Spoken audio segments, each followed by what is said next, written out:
Guess what? It is Friday's edition of Everything Yesterday This Morning, and it's Friday.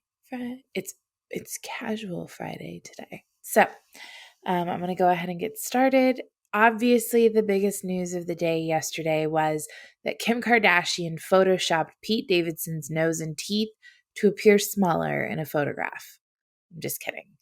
Elon Musk, who is only a week ago became Twitter's largest shareholder, filed an offer to purchase Twitter at 100% and make it a private company.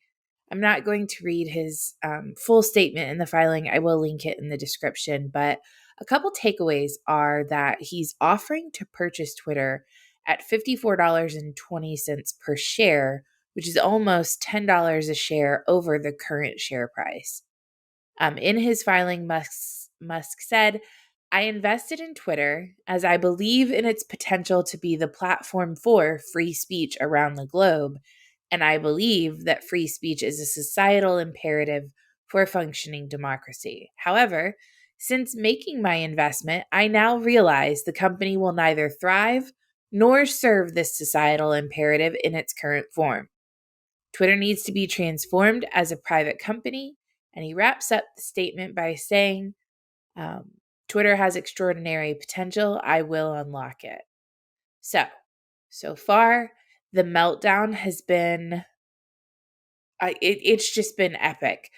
Blue check accounts are on life support right now, crippled with the fear that people might be allowed to speak freely without them and their minions assembling to utilize the power of the terms of service to remove others for wrong think or mean words. Not to mention, dun dun dun, Elon might let Donald back on the platform. And he's a political terrorist. And they're going to have to go to therapy because they don't know how to use the block button or mute the phrase real Donald Trump so that they never have to see them or him in their timeline. Waleed, it's been awesome, really, honestly, to observe this over the course of the last 24 hours. Waleed Talal, who is one of the largest shareholders in Twitter, publicly tweeted, quote, Kingdom Company and I completed raising our ownership in Twitter to 5.2%, which is still almost half of what Musk owns, bringing the market value of our ownership to more than 3.75 billion reals. I don't believe that the proposed offer by Musk comes close to the intrinsic value of Twitter given its growth prospects. Being one of the largest and long-term shareholders of Twitter, Kingdom Company and I reject this offer. Musk quickly quipped back, interesting.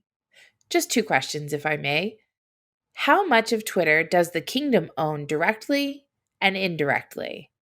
And what are the kingdom's views on journalistic freedom of speech? Needless to say, Talal declined to comment further.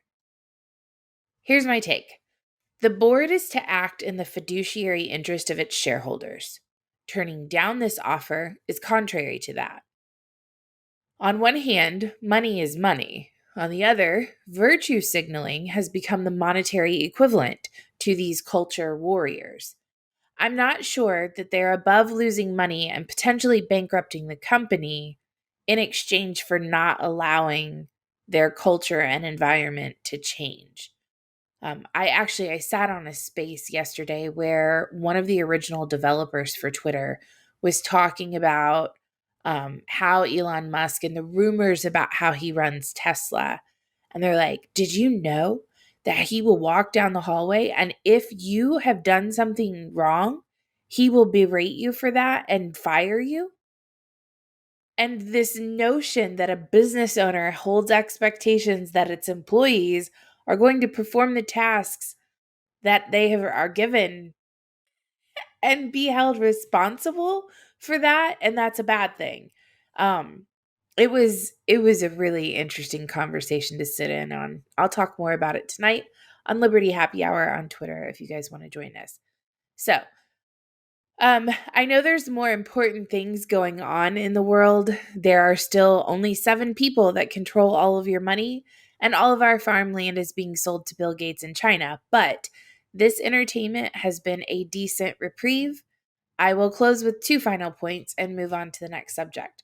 Directly following the announcement of the offer, Elon Musk spoke at a TED Talk, and I'll also put that link in the description. I highly encourage you to watch it. He says 2 things. First, he's asked if he has a plan B if the board declines his offer, and his response is yes, there is. When probed a bit further, being asked to reveal a little more about it, Musk simply says, I think that's for another time. I know many people do not like Elon Musk, but I do respect him. He said, I don't like to lose. I'm not sure many people do. The truth matters to me a lot. Pathologically, it matters to me. And I don't know, when he speaks, I really appreciate and enjoy the things that he has to say. So, anyway, that's it on Elon Musk. Moving on. Inflation is worse than people know. The consumer price index rose 8.5% in March compared to last year, which is the number that you're seeing floated around the most. And it is a good measure of inflation, but a better one is the producer price index. This is based on the cost that the companies will pass along to the customers. It rose 11.2%. The Bureau of Labor and Statistics commented that it was the largest increase since the 12-month data started being calculated. Energy prices rose between 36 and 55%, and prices for materials that are made for manufacturing rose over 20%, which is another cost expected to be passed on to the consumers. As I've said numerous times, although definitely a contributing factor, the Ukraine invasion should not be considered the only reason for the rise, and no one should think that oil is the primary culprit either. Over the past 75 years, every time inflation has exceeded 4% and unemployment has been below 5%, the economy has gone into recession within 2 years, and both of those are current factors in the economy today. The FDA has authorized its first COVID-19 breath test. They have granted emergency use authorization to the first COVID test that spot the chemical compounds of COVID-19 in your breath. It's called the Inspect IR COVID-19 Breathalyzer and is about the size of a piece of carry-on luggage and can be used in medical offices and mobile testing sites. And pretty soon, we'll be asking you to purchase one and carry it with you to all concerts and sporting events. I'm just kidding. But Jesus, I didn't think that people were still testing for this. Is this still an emergency? How long does the FDA have these magical powers where things are just approved without going through the normal processes and channels? Apparently, this machine accurately identified 91% of positive samples and nearly 100% of negative samples. The really funny part, though, they say, however, a positive result should be confirmed with a PCR test. I'm not joking. They said this magic breathalyzer device, but you still have to have a Q-tip shoved up into your brain that says, okay, just to be extra sure. It's crazy. The Biden administration is to change the way it deals with protesters near the White House. On Wednesday, there are partially settled lawsuits that were filed by demonstrators who were forcefully removed from the Lafayette Square Park in June of 2020. I'm not sure of the payout amounts of these settlements. I will be doing some digging. As a result, federal law enforcement agencies are going to have to make changes. Black Lives Matter and dozens of individual protesters sued the Trump administration after they were cleared from the site. The park police will now be required to provide audible warnings before dispersing crowds. The police will also be prohibited from intimidation tactics like wearing gas masks and holding shields if these actions are not approved by a high-ranking officer. They also cannot revoke demonstration permits without a clear and present danger to the public safety or widespread violations of applicable law that pose significant threat to injury to persons or property.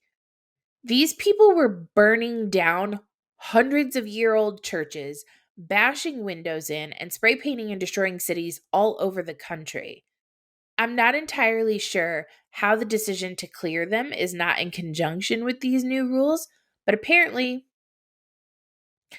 you know what? It's not even worth it.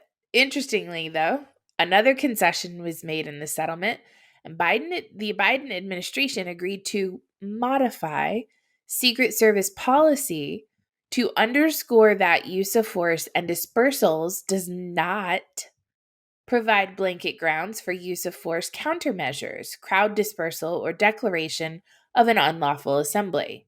You know, all this talk about free speech, Biden issued a statement in conjunction with this incident back in 2020 and admonished Trump for clearing the grounds and said, quote, when peaceful protesters are dispersed, peaceful protesters are dispersed by the order of the president from the doorstep of the people's house, the White House, using tear gas and flash grenades in order to stage a photo op at a noble church that was burned down the night before.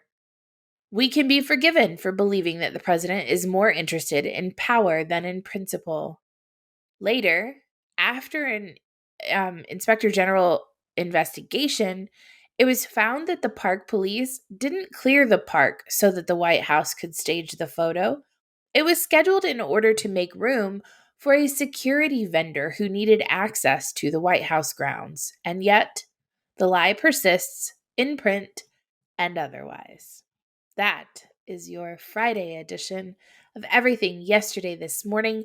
I hope you guys have a great weekend. I will see you on Monday. You guys take care. Oh, go like and share this. That would be super helpful. All right, I'll talk to you guys later.